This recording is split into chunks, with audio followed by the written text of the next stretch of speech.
You're tuned into the P. Rice Show on 89.5 FM WSKB, and right about now we got XL Middleton on the line. What's good, man?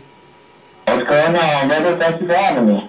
Hey, no problem, man. You know, I appreciate you calling into the show, man. Right on, man. Right on. So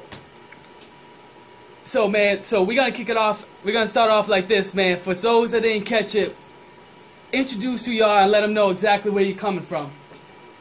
Yeah, this is XL Middleton, coming live from LA. Dropping that modern funk on them, that G-funk, just that vintage yet futuristic West Coast sound that I think the heads are ready for.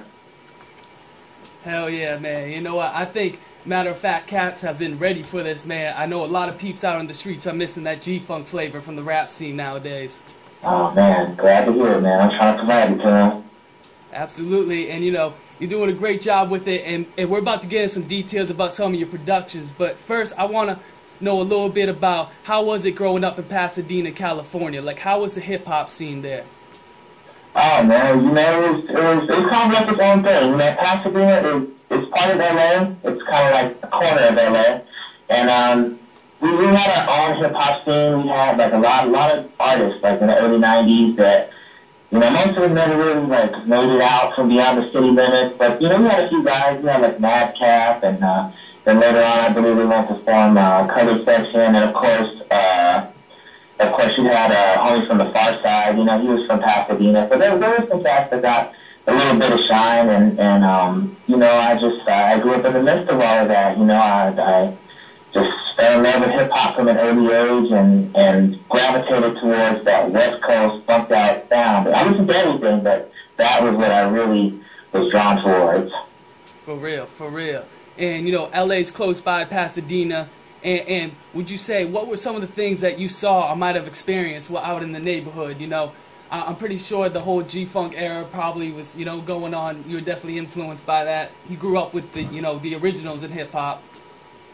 Yeah, definitely. I mean, I was lucky enough to be there for all of that, you know, just like the whole, like, the tail end of the Ruthless thing, the NWA thing, of course the start of Death Row. You know, I wish I had been a little bit older, so maybe I could have, like, comprehended a lot of the stuff that was going on in the 80s, you know, with the whole, like, Uncle Jam's Army and all of that stuff. I was a little too young for it, but of course I did my homework and learned about all of that stuff as well. But yeah, all of that stuff really just influenced me tremendously in doing what I do, and I've always wanted to bring a more updated, more futuristic vision of all that stuff that I grew up with.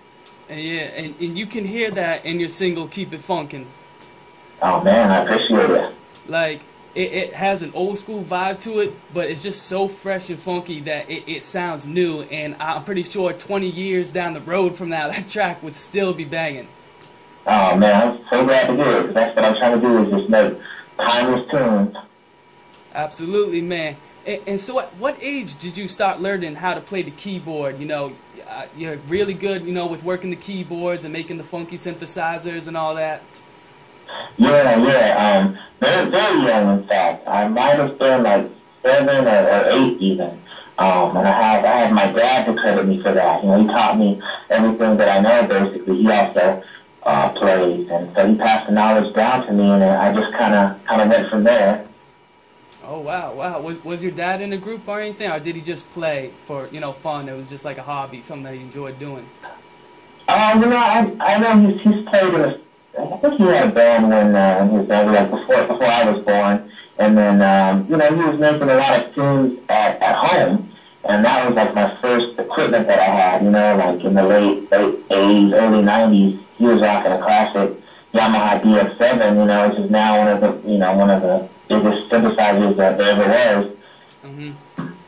Having it set up right in the living room along with like a cassette 4-track and drum machine, and this was back when a sequencer was like a separate unit that you had to have to link your drums and your keyboards together, and we actually had all of that at the house, so I was very lucky to be able to start creating tunes when I was really young. I started making hip-hop joints when I was like 12.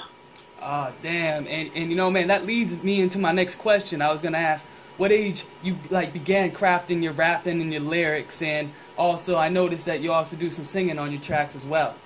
Yeah. Rap for me started more like when I was 10.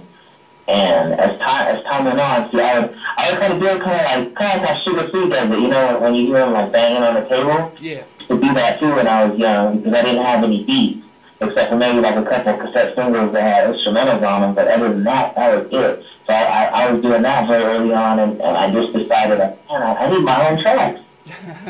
You know, I was like, I can play a bit, so why not give it a try for myself? So it took me until I was about 12 to really start making tracks.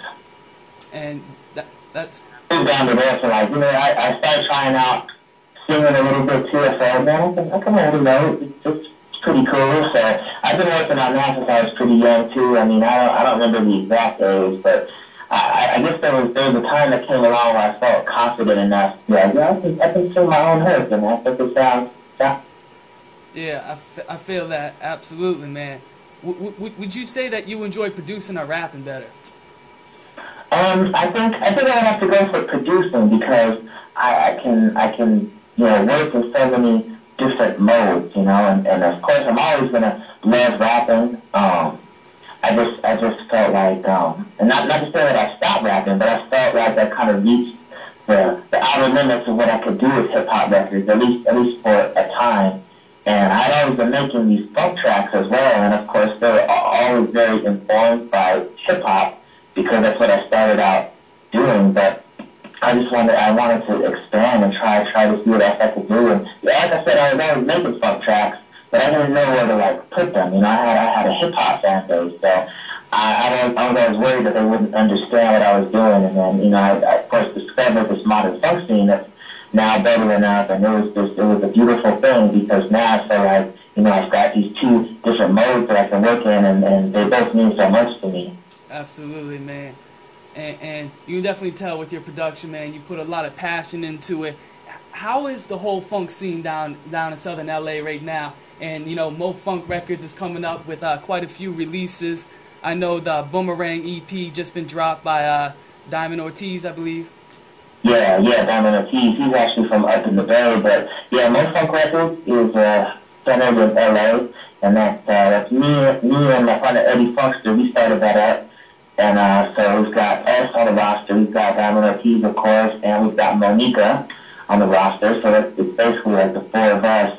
And yeah, I mean, we're just trying to add our contribution to this funk scene that's bubbling up in LA and actually worldwide. But you know, LA is really like the place that really adopted the funk, even though it came from all over. But you know, ever since the '80s, we adopted it and kind of made it our own. So it's logical that the next chapter in funk would kind of start from there and kind of work its way out to the rest of the world. So you know, that's all we're trying to do is just add our contribution to it.